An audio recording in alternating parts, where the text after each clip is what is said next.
Hey, what's going on, everybody? David Noe with Speakeasy HR, presented by Payroll Partners. We are back for a brand new episode 82. It's August 3rd to be exact. And we're just rolling along here this summer with some fantastic guests. And I've been looking forward to this episode with this guest for quite some time. We've had it booked for a while, and I am thrilled to have on to Speakeasy HR today, Enrique Rubio. Welcome. How are you today, my friend? Thank you, David. Happy Monday. Thank you so much for inviting me to be part of this conversation with you. So I am really excited to see where we go from here. Thank you. Absolutely. Yeah, absolutely. When we first connected, and I've known obviously about hacking HR for a while. I've been in HR for a few years, and I've been following it. And now to have a chance to have you on and be a part of an episode is very exciting. So we are live on LinkedIn and YouTube. If you are watching live, have a comment, have a question, put it in the chat. We also are going to be putting out a drawing for people watching. So you have 24 hours to go in the comments section and put the word human in the comments section, and you will be in a drawing for one of Enrique's books that we will get into as well. And so we have a lot to unravel. And so I think where I wanted to start with this conversation, Enrique, is just to get people up to speed on what you've been up to in your background and what you've kind of created with hacking HR. That started what, 2017? Is that right? Correct. Yeah. Yeah. It's we are next month, which it's still unbelievable to me that next month is September to begin with, and it is still even more unbelievable to me that next month we're turning 9 years old. Yeah, it's Got the mini hey, air horn for that. I know, man. Well, we gotta celebrate. It's been a journey of a lot of work and a lot of passion and sacrifices. To put this together. And it's been for me, it's been the honor of my life to serve the HR community in the way we do in Hacking HR. But I know we'll talk more about hacking HR later today. But just quickly, my name is Enrique Rubio.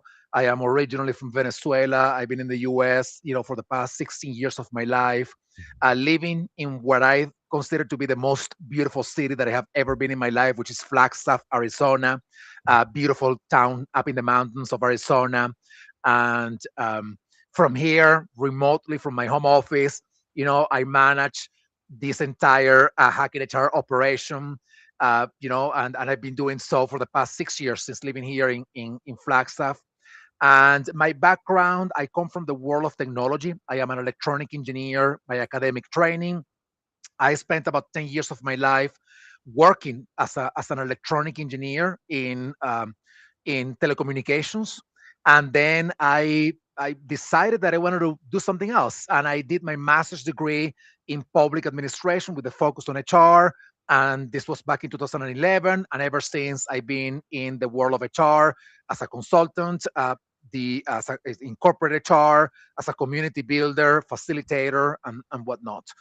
So that's what I've been doing for 15 years now. And with Hacking HR, we are a global learning platform and community, bringing people together from all over the world to upgrade and elevate HR, lift it up to live up and rise up to the challenges of the day. I will say one more thing and then I'm going to turn it over back to you.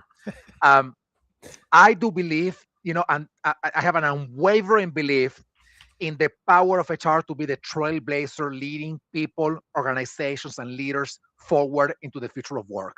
Now, having the belief that we can do that doesn't mean that we have the skills to do it. So we first have to begin by believing, and then we say, all right, I can do that. Let me learn how to do it.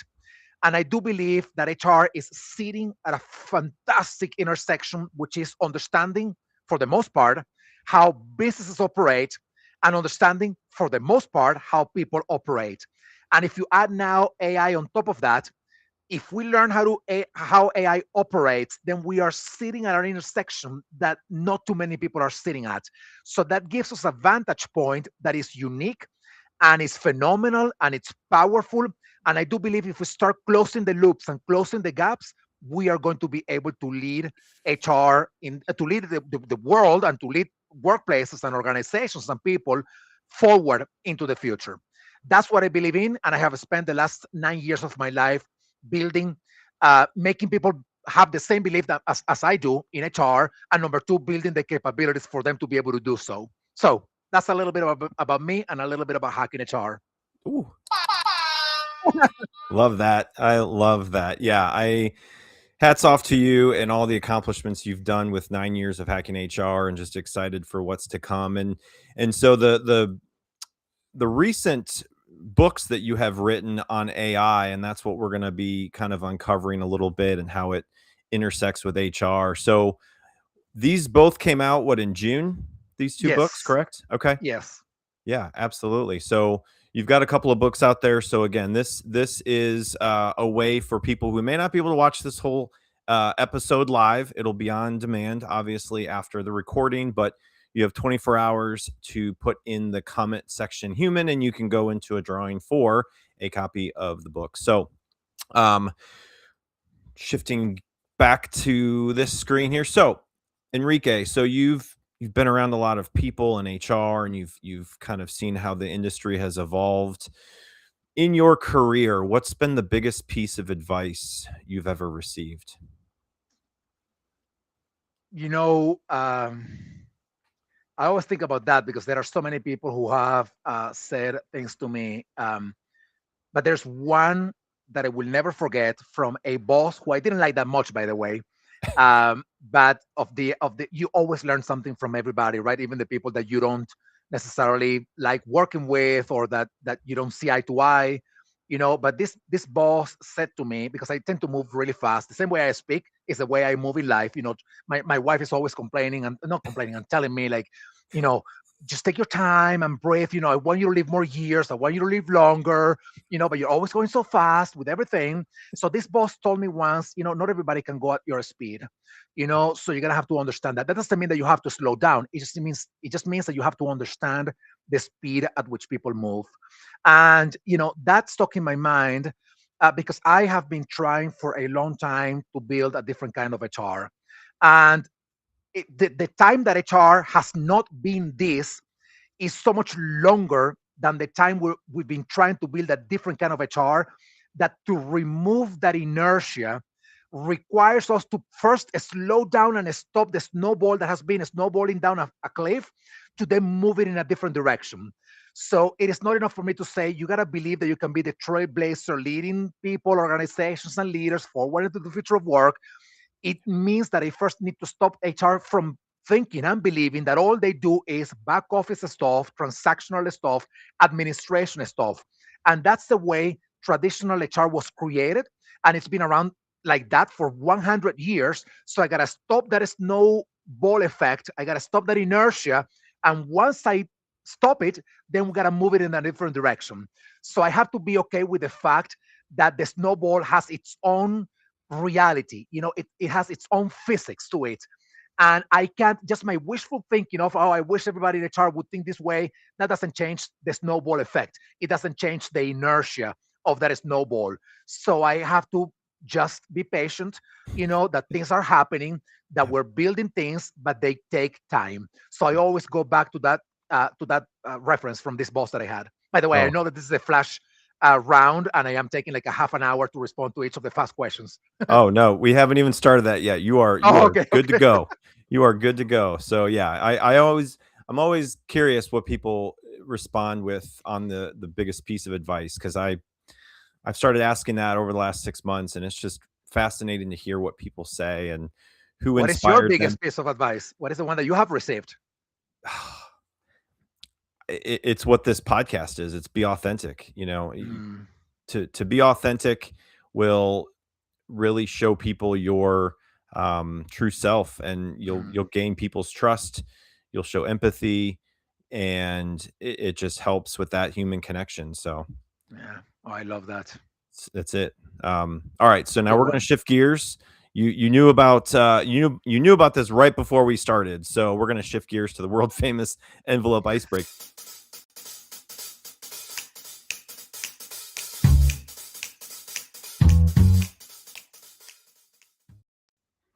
All right, you get to pick 1 through 15, one number, and we'll see what you got in here. I'm gonna go to 7. 7. Okay. Number 7 for Enrique is, what's a TV show or movie you quote way too often? uh, Friends or Seinfeld.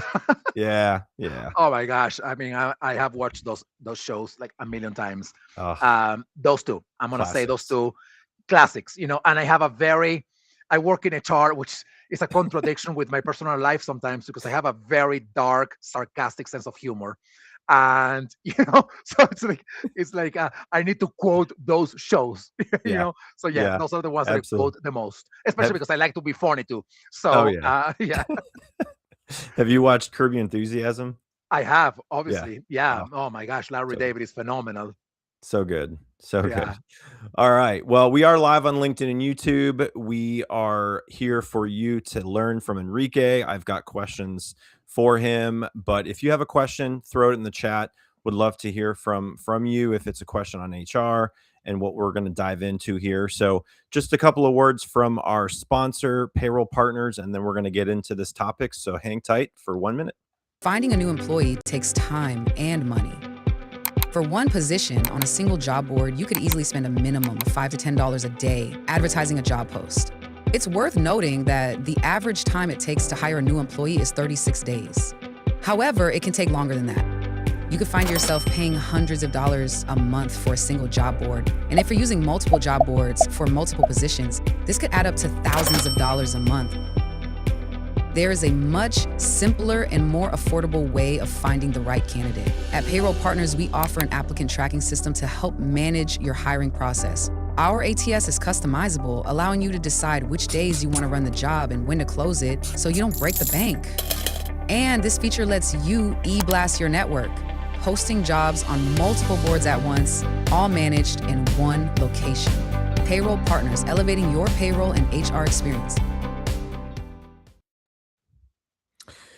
There's some great technology in the world of HR and payroll. I've seen it, I've lived it, I've breathed it and everything in the last 20 years. And so for us at Payroll Partners, it's about the right connection, the right uh, partnership, the right system. And if you aren't getting that out of your current provider, look us up, see how we can help you. Check me out on LinkedIn and would love to hear about your situation and see if we can help you. So, all right. Well, we are going to get into this topic. And to start out, just to warm up, we're going to do this rapid fire question segment. This is the quick 5 to 10 second answer segment. So, Enrique, one word to describe the future of HR. Interesting. One AI tool every HR leader should explore. Um, Cursor or anything infrastructure, Cloud Code, Cursor, Codex, Okay. Biggest AI misconception in HR today. that it will resolve the problems that we haven't resolved yet. Human skills that will matter most in an AI world. The intersection between technology and humanity. That intersection, not just human, not just technology, the intersection. Yep. All right, last one. Will AI make HR more human or less human? I don't know yet. Yeah, Nope, we don't know. we don't know. We don't know. Yes. So That the answer to the question actually is I don't know. That depends on us. Actually, it, let me just wrap it up that way. I don't know. It depends on us. it depends on us. Absolutely. Yep. So if you are watching live, have a question, comment, put it in the chat. Again, the contest for this episode is to get a copy of Enrique's book. All you got to do, get in the contest, put the word human in the chat section. Within 24 hours of this recording live, which is today, August 3rd, it's 2 p.m. Eastern. So you have 24 hours to put in that and you will be in the drawing. All right, so Enrique, we've connected a few times before today, and it's been exciting to hear and learn more about you. So Hacking HR was founded in 2017, almost 9 years ago, and you've worked at the intersection of HR, technology, and innovation since. So what inspired you to focus on this space? Yeah, I got into HR. I mentioned this before in around 2011 as I was completing my master's degree in public administration with a focus on HR. I was coming from the world of technology. So it took me a little bit of time to learn the ins and outs of HR. But after a while, learning the ins and outs of HR, I realized, like, holy smokes, these people move slow. That's what I was thinking back then. I was like, I just can't believe that we're doing things in this way. And I kept reflecting about what would have happened if I was doing things like that in electronic engineering. And Mhm. and to me, the metaphor in my mind always was, if I am doing what HR is doing, but in electronic engineering, I would be working with a typewriter and not a computer. That's how, and it is true, by the way, even chronologically, it's true. Even today, we are still using performance management systems that were creating in the 1970s. We're creating recruitment strategies that were creating in the 1950s. We're using science. We're calling some people the father of modern HR with theories that were creating in the 1990s. If I was doing that as an electronic engineer, I would have been using a typewriter and not a computer. Mm, So when I came to that realization, I said to myself, "Well, Enrique, you know what? You got to do something about this, because you know about technology. You are now in HR, so you are in the weeds of what HR, the way HR operates. So what can I do about this?" And I decided, you know what? Because I am a little bit of a self-directed entrepreneur, an entrepreneur. I said to myself, well, maybe let me put together one conversation. At that moment, 2017, I was living in Washington D.C., and I wanted to put together a conversation between technologies and HR with the goal of closing the gaps between the speed at which HR was moving and the speed at which technology was moving. This is all mm, pre-generative AI, by the way. 2017, 5 years before ChatGPT became available. So I put together this conversation. It was phenomenal. We got a bunch of people, great speakers, but the content of the conversations was not just technology and HR. It was much more than that. So then I repeated that event in New York, in Boston, in Chicago, in Tampa, and I realized, wow, you know what? I think people have the need to have these conversations. And well, that was the origin of hacking HR. Beginning with that idea of, we need to move a little faster. We need to move in a mm. different direction. Can I do something about it? The answer is yes. What can I do? Hacking HR, some events. I can do it. Nothing is preventing me from doing it. I made it happen. And here we are 9 years later. We've had our own evolution as well, by the way. We started in 17. Then we had COVID happening, 3 years of, pretty much a shutdown around the world. So we had to reinvent ourselves more as a virtual community. Then we launched our learning programs, but that's the origin story, and that was the sort of the incentive behind it. I don't Yeah, want HR to be left behind, and it will. If it continues to operate in the way it is operating today. So it was yeah, just that observation that became my incentive, and here we are 9 years later. yeah. So you've grown it into this global learning community, where HR professionals and vendors and consultants and business leaders kind of get together and collaborate. So what have you learned from bringing so many different voices together at that global level? And what advice would you give HR professionals who want to stay ahead and continue evolving? Because I've heard a lot of people are getting out of HR, like 30% of Yeah. people. So what advice would you give them to stay ahead and continue evolving with so many new HR platforms and AI platforms out there? Well, I mean, I think the advice would be probably applicable across the board, because what's happening in the world right now, all this pace of change is not just true only for HR. I mean, I just happen to work in HR, Yeah. but if I was hacking finance, I would probably be saying the same thing. Um, First of all, it's hard to keep up with everything. We're living in a time when things are changing extremely fast. Budgets are getting cut. Resources have more constraints.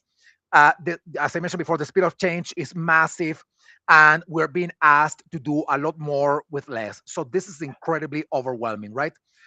But even in the middle of all of that, I would still say we have to find, that 5% of our time, the couple of hours a week that we can have available to learn things that impact our profession, whether it is finance, HR, whatever it is, that may not be within the normal things that we look at every day. Mm. And I want to share with you actually a data point about this, which is very interesting. There was a research by the OpenAI Institute. I don't know what they call it. I forgot the name right now. The Economic Research Institute or something by OpenAI, the creator of ChatGPT. It came out, if not last week, the week before, and they analyzed something like 1 million chats, and they found that on average, 43% of all the interactions that somebody in one department has with AI, those 43% of those interactions are about something else that are not within their own department. So what that means is that HR people were asking questions about IT, finance, whatever. It also means that IT people were asking questions about HR, etc. So I found that incredibly interesting. And I saw this morning, literally this morning on LinkedIn, somebody complaining and criticizing that, saying like, well, now we are, in the Donning Kruger effect, where now we want to be experts in things that we're not experts at. But I'm seeing it from a different perspective. What I'm saying is, this is giving us the opportunity to be able to do our work better by understanding better the people that we're working with. So instead of having people in a company speaking the language of HR, it is much better for us to be able to understand what their language is and translate our things to their language. And if that 43% of the chats have some of that content, if people are asking something along the line, I'm not saying that this is what they're asking, but imagine for 1 second that what they're asking is, I have an engagement strategy that I want to present to the CFO, but I want to make sure that I present it in the way that a CFO understands.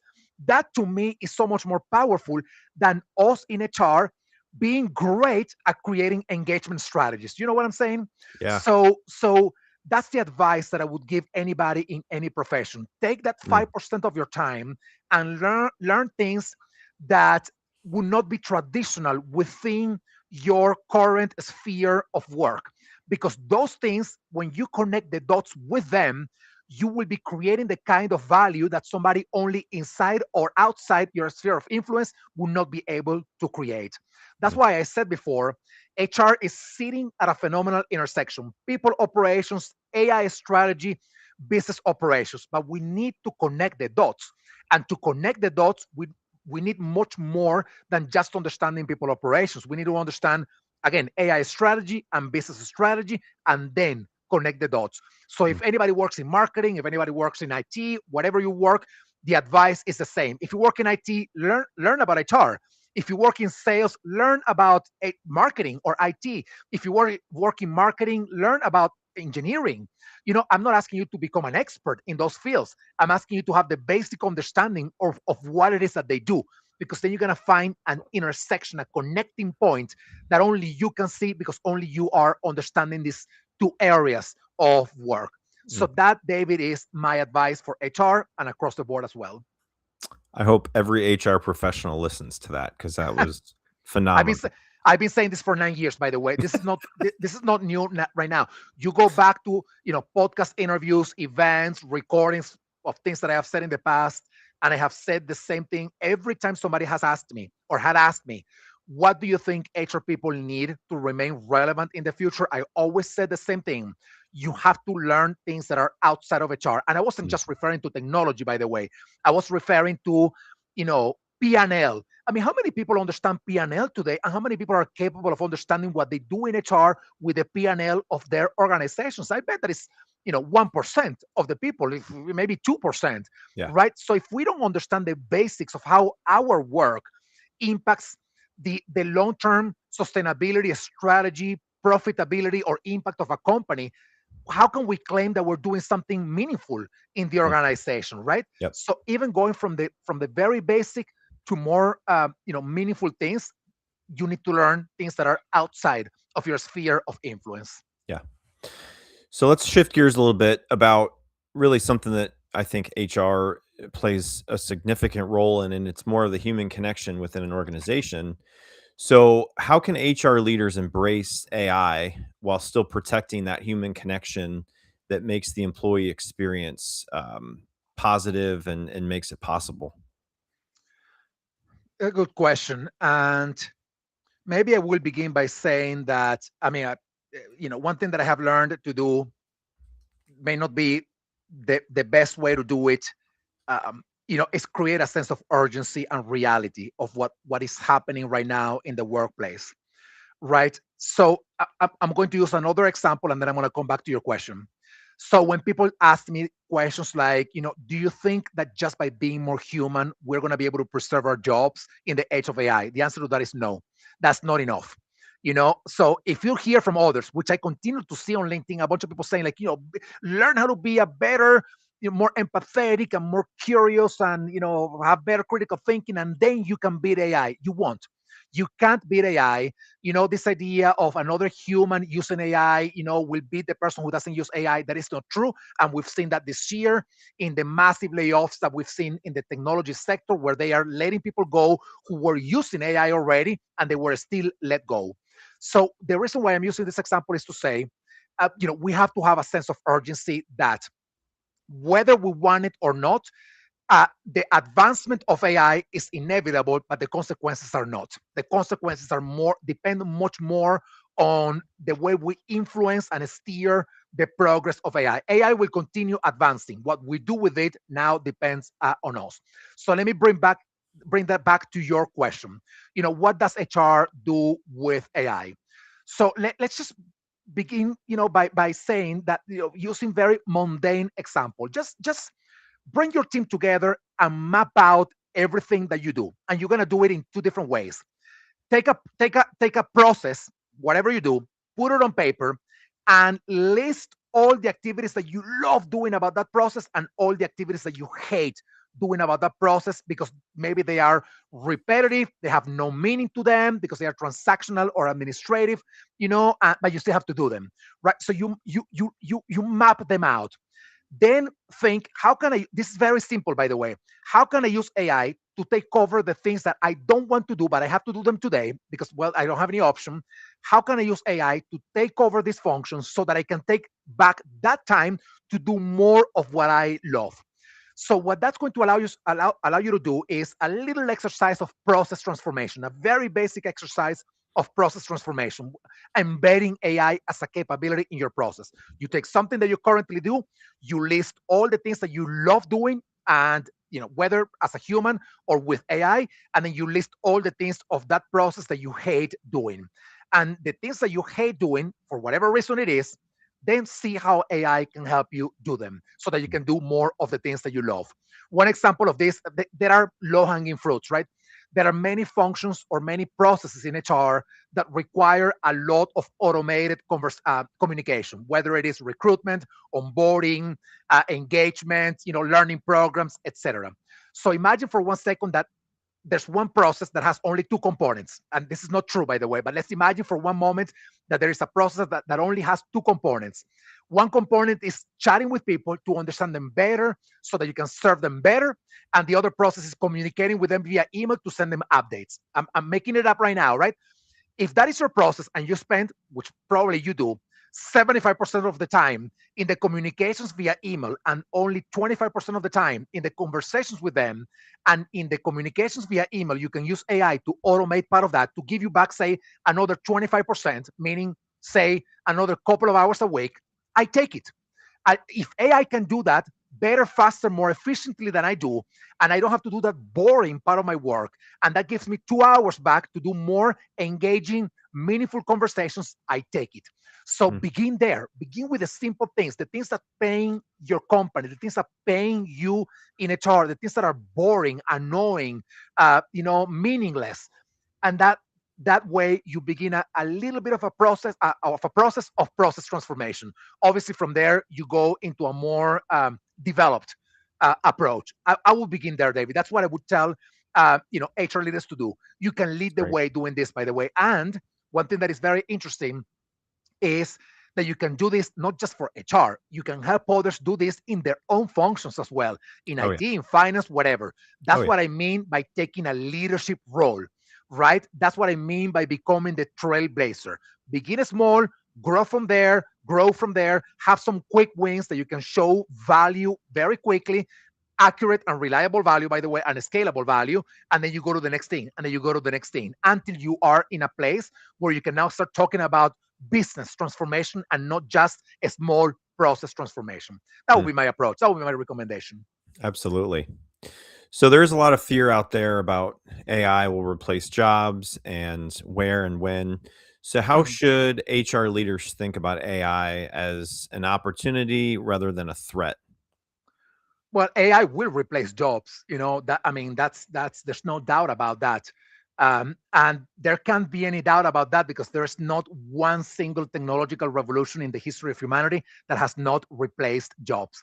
Every one of them has, right? And by the way, in my book, Our Existential Advantage, I talk about five technological revolutions, beginning with the printing press all the way up to the internet revolution. And I take some parallels between those revolutions and the AI revolution. One of the most significant differences between them and this is the speed at which this is happening. The printing revolution took about 150 years to start creating productivity gains, and for the what is called the scribes or scribes to be replaced by printing press, even though many of them were reluctant, and to let the printing press revolution advance. Hey, it just didn't stop, right? The same thing is happening in the world of AI, only that is happening faster. So AI will replace jobs. So if the way I think about this, and this is very personal, by the way, and I like to tell this story just because I think it turns my insights into realness. If I continue doing what I am doing today in Hacking HR, my company, we continue doing what we're doing today, what we have been doing for the past 9 years, and we continue doing that for the next couple of years, I won't have a business in 2 years from now because the world is changing. The way people learn, the way people consume content and knowledge, the way people put that knowledge and those concepts into practice has changed dramatically just over the past 3 years because of AI. So I know that my company can't stay the same. I don't exactly know yet. I have to confess this. I don't exactly know yet what the new direction will be. We have some hints, some insights about what that new direction will look like, but I know it can't be what it is today. So number one, know that AI will replace jobs. Number two, be aware that you and your company are disruptable. That like it's very rare that anybody would have full control over a market, over a product or a service, especially when now everybody goes to open a Claude code account and can build whatever they want in a couple of hours, right? So there's got to be some realness in here. The third component of this is there has to be some. I'm gonna go back to authenticity, right? There have to be some authentic conversations in the workplace where you tell people, will we stay in business as an industry, as a company? The answer is we don't know. Will you have a job in 6 months from now, in 12 months from now, in 24 months from now? The answer is we don't know. So this is what we want to invest on. We want to invest in making sure that this company remains relevant, and we want to make sure that we invest in you to remain relevant, whether for this job that you have right now or another job in this company or another job outside of this company. There has to be realness in these conversations. I know this is hard, but I don't know. I prefer these hard conversations than working in Facebook and finding out at 4 a.m. that I was sent an email by my boss saying, goodbye, thank you for your job, which is what they did to 8,000 people about a couple of months ago. They told them, don't come to work today, work remotely, and they received an email at 4 a.m. saying, thank you, but AI is replacing you. I mean, you right now, we can imagine the things that will happen down the road. We may not know exactly how they will impact us as a company or the individuals in the company, that we can say, because we don't know, there is a likelihood that we will surf or ride this wave and be successful at the end, or that we may need to make tough decisions. So let's be real about these conversations. Hopefully HR can lead the way in that sense too. Yeah. Yeah, you've answered a few other questions, and I think you can expand on a little bit. So more so with just an organization as a whole, to avoid implementing AI just because it's the latest trend and what everybody's talking about, and instead focus on solving real business and employee challenges, beyond what you've already kind of explained, what can HR professionals do to kind of steer that ship for an organization in their role? have conversations with a lot of people. Yeah. Begin by having conversations with a lot of people, especially with the managers and the leaders in the organization. Begin having the conversations with them. I myself have so many conversations with people that I appreciate and I respect very much. And I sometimes think that they are very sophisticated in AI and they are not. So by default, I am already making an assumption about their level of proficiency when it comes to AI. And more importantly, I am making an assumption about their level of proficiency when it comes to business transformation for the age of AI. So you gotta know where you are, right? I mean, things are moving fast, but you may be making assumptions that even your CEO knows what to do. You know, there have been I have been working with a couple of companies where they told me the CEO is mandating this thing, but when we go to reality, it's like completely different from what the CEO is mandating. It's like that's an unattainable Mm. goal that they are trying to establish in here. So you got to have the conversations with the leaders in your company to understand where they are, where they want to go, what they think AI is, what they think the opportunities and limitations of AI are, and how you can create a strategy around that. So have a lot of conversations. You're gonna need that Yeah. very much. Yeah. Yeah. So you've written recent books on AI and the future Yeah. of work, and that's something that we're offering to the listeners, to potentially get a copy of your book. All you got to do, put the word human in the comment section over the next 24 hours, and you'll be in that drawing. So, what is one lesson you believe every leader needs to understand about where work is headed? Good question. Um,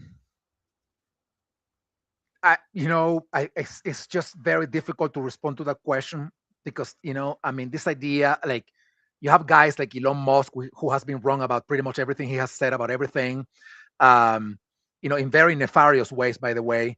But people look at him and say, well, this guy is living in the future. Well, he's not. He's not living in the future. He doesn't know. I mean, he's building things for the future, but the timelines of the things he's saying are completely wrong. And Yeah. I'm using this as an example to say that it's very difficult to predict what's going to happen down the road, Yeah. especially when you have periods of political instability, like here in the US, where things change, pretty much overnight about everything, right? So it's pretty difficult to define what the next few months or years will look like. Yeah. But to me, that is the lesson. To me, the lesson is we have to be prepared for everything. Mm. You have to be prepared for everything. You have to be prepared for tomorrow somebody turning off all the AI data centers and there no AI anymore. And I don't think that's going to happen, obviously, but you have to be prepared for something like that. You have to be prepared for something that we should be preparing for because I do think that this is actually going to happen.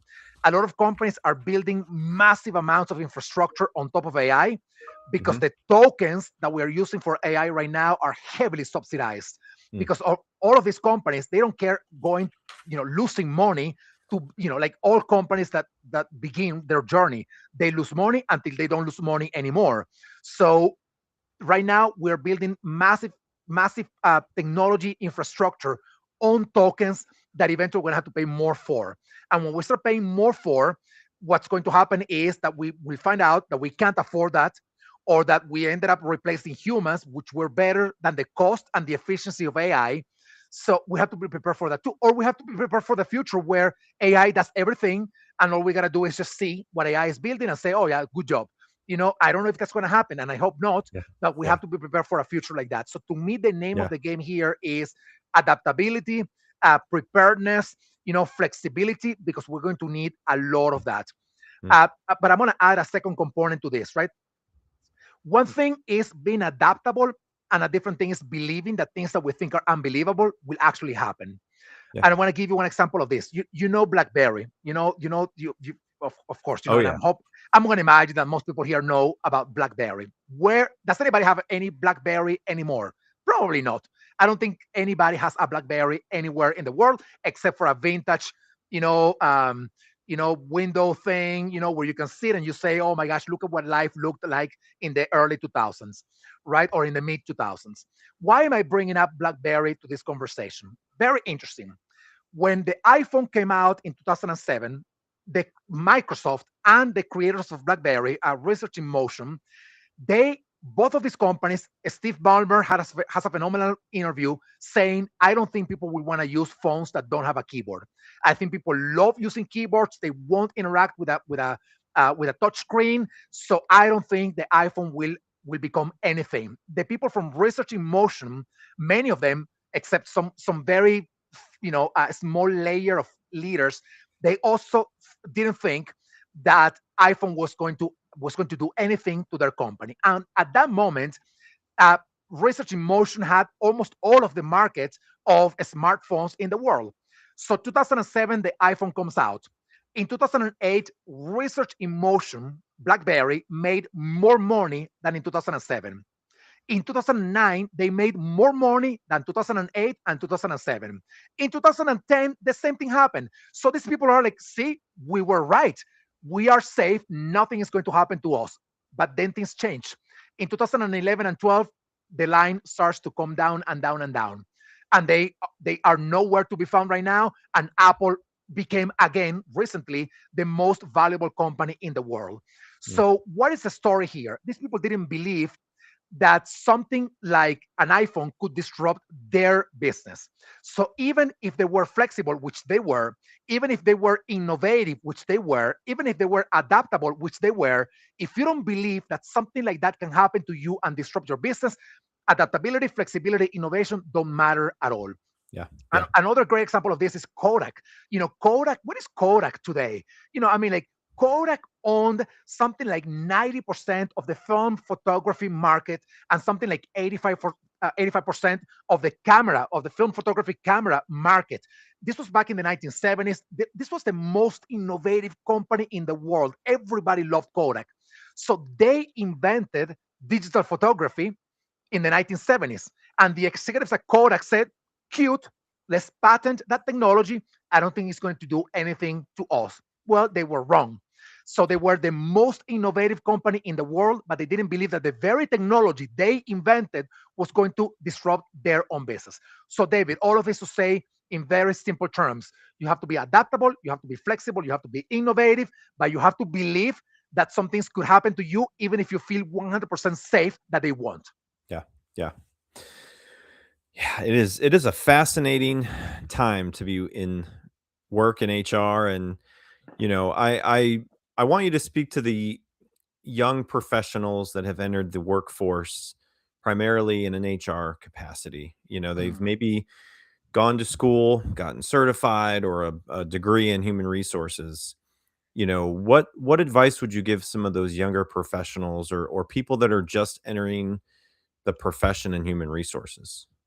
The same thing that I mentioned before for the most senior, for the most seasoned professionals. You have to learn things that are outside of HR. Your value, yes, HR is awesome and I love it and whatever, but the value of being a great HR professional will not come just by being the most knowledgeable HR professional. I know that's kind of a counterintuitive, right? The value of being a great HR professional is when you're able to do great HR with other things, with embedding finance, embedding IT, embedding marketing, embedding sales, using AI, using analytics. The value, and the same thing would apply for, again, I say the same thing. This is not just because I'm talking to HR people. If I was talking to marketers, salespeople, engineers, I would say the exact same thing.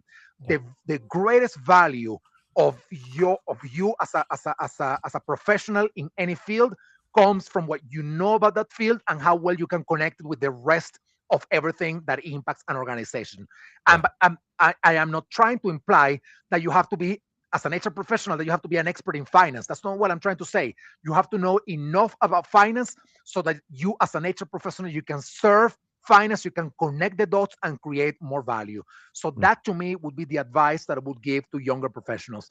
Yeah. It's very easy to get demoralized by the fact that you read all of this research that says, younger workers won't have a job anymore because AI can replace them. Well, AI can replace what they do in a vertical, but it wouldn't be able to replace what they do horizontally. So that's why you have to invest in being better in your Sure. own vertical, but also learning across the board other fields, because then AI is a little bit more sloppy when it comes making those connections, right? So that's powerful to me. Yeah. Yeah.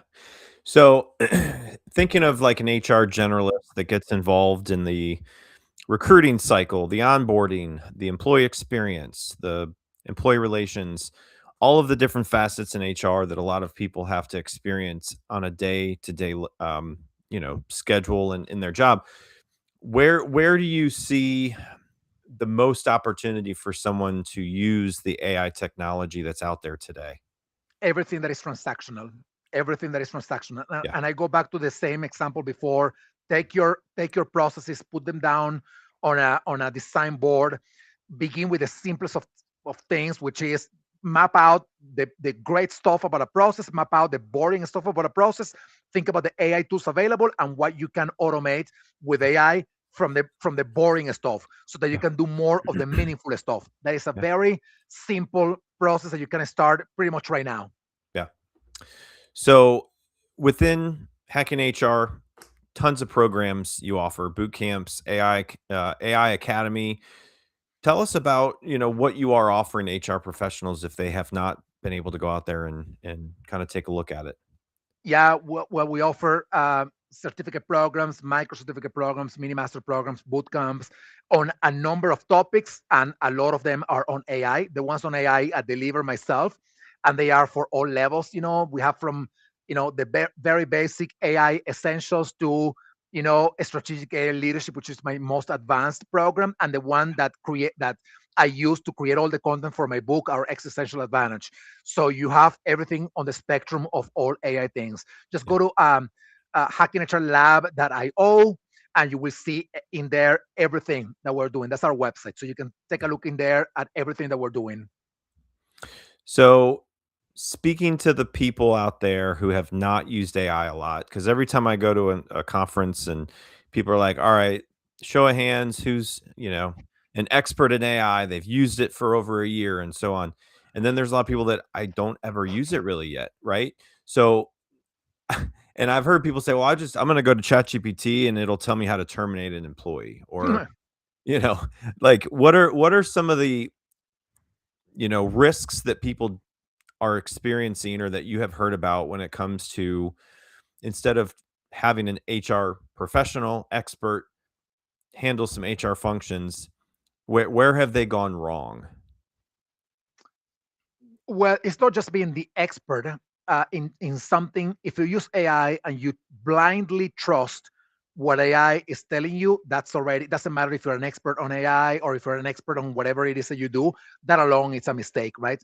Yeah. Because AI does make mistakes, and we humans too, by the way. So it's not that AI is unique in this way. AI makes mistake the same way we do. So you need what is called a human in the loop. So you can't just rely on AI and click send. That's what Facebook did, by the way. Facebook used AI to see who they would fire, and there's a lawsuit against them right now. I don't know if you saw it. Some of their employees found out that Facebook used AI to determine which employees should be fired, euphemistically laid off, and they use the AI too. I mean, like, I don't know. This is a case that is going to go into litigation, so maybe this alleged AI discrimination. So we have to wait and see. But ultimately, it is the same phenomenon that I am explaining right now, which is if you use AI without the human in the loop and you blindly trust what AI is telling you to do, you're making a Yeah. mistake. So you can't just do that in that way, especially if you are less of a proficient AI user, in which case AI will sound even smarter than it actually is. So the less proficient you are as a user of AI, the more intelligent AI will sound to you. So you need to increase your level of proficiency, because in doing so, the kind of questions and the kind of scrutiny that you exert upon the AI output will be different than if you don't know anything about AI. You know what I'm saying? So if you go now, you say, write a book about, I don't know, why the sky is blue, and AI is BSing you about the response, but you don't know anything about AI and you don't know anything about why the sky is blue, then you will believe that everything that AI is telling you is the truth, and it may not be so. So you need to increase your level of understanding of AI, the potential problems and sloppiness of AI, so that you can, be a great human in the loop. That's what I'm Yeah. saying. Yeah, it's it's fascinating, and I feel like what I hear from a lot of people who have studied AI for many years, it's like you will have to understand it and use it to stay up with the latest. You can't just ignore it. Um, there's some situations where you probably can ignore it in a certain situation when it comes to a business and how they operate, old school ways. But yeah, I love your philosophy around just taking a look at everything you do and the processes and what you love to do and what you hate to do and what takes a lot of time and how you can really eliminate a lot of the steps. And so yeah, that's great. There is one exercise that I won't be talking too much about it now, but there's one exercise that I do either with the students of my programs or the clients that I serve as an AI, facilitator, and I call that exercise the AI native competitor. And the exercise is, let's take your company. So what I do in advance before getting into these exercises, I do a lot of research about the company that I am Okay. serving, and I take one of the verticals in which they are the most inefficient, and then I create an invented, made up, synthetic company that does exactly that way better than they do. And then I present the case to them, and I call that the AI native competitor. Obviously, all of it with AI. So I tell them, if there's one vertical within your company that you're very inefficient or very expensive or very slow, whatever you want to call it, let's call all of that an inefficiency. And there is an incumbent in your industry who knows very well what you do inefficiently, and that person or group of people know about AI, and they invent something that can disrupt that vertical. That is what is called a beachhead. That is the first entry point to say, yes, you can go with Acme company, but of all the things that Acme does, I can do this one thing way better than they do, right? And that is the one way that a client would say, okay, let me try you out, and you can start from there. I like to use that exercise because very often, even you said before, even for the most, like legacy companies, the ones that maybe move a little slower, doing an exercise like this, when I present it to them, they are like, holy smokes, this, I do, literally, I see their faces, and they are like, this looks real, and I am like, yeah, I made it all up. But if I know, if me as somebody who doesn't know about your industry can make that up, imagine somebody who is in your industry who knows about AI. They can actually make up the same thing and create the actual company to disrupt that vertical in your business. So you got to be aware of this because you are disruptable. That's what I'm Yeah. saying.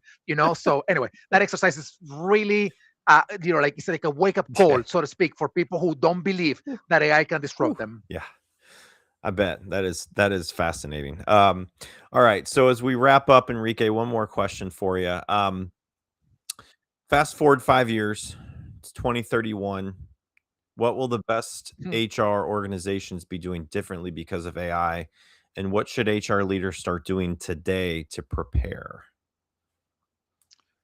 I don't know what the future is going to look like in 5 years. I think, whatever you can do to build the uh, the infrastructure for change management, for process transformation, for adaptability, for flexibility, for innovation, and for believing that something that may sound unbelievable could actually happen. I think building that infrastructure is the most long lasting capability that you can build in your company. Because in 5 years from now, I don't know what's going to happen, but I know things are going to Yeah. change. And I know that in 5 years after that, I don't know what's going to happen, but I know things will change. So by building the infrastructure that allows you to change, and to adapt, and to believe that you have to transform your business for the ways in which we're doing work, that to me, building that infrastructure is powerful. So I would suggest you build the Yeah. infrastructure, because that's going to be more long lasting than the painting on Mm. the walls of the Yeah, infrastructure. definitely. Well, this has been very fascinating to learn about you and your background in hacking HR and everything you've been working on. The two books that you do have on AI are on Amazon, but again, if you want to get Yes. into the contest, put a word in the chat, which is the word human, and you have 24 hours to do that. If you are listening to this on demand, put it in there. You have 24 hours, and we'll pick a winner. So Enrique, this has been really, really great. I really appreciate your time to come on today and share your knowledge in this, and hopefully, you'll come back on in the future and share more updates and what you have going on. So don't be a stranger, and if there's anything I can do for you, you let me know. Thank you, David. Thank you so much for inviting me and everybody tuning in, whether live or the post live version, the recorded version. Reach out to me if you need anything. Enrique Rubio or Hacking HR, we're here to help you. Thank you. Thank you, David. Absolutely. Thanks, everybody. Have a great rest of your day, and we'll be back next Monday. Take care. Thank you.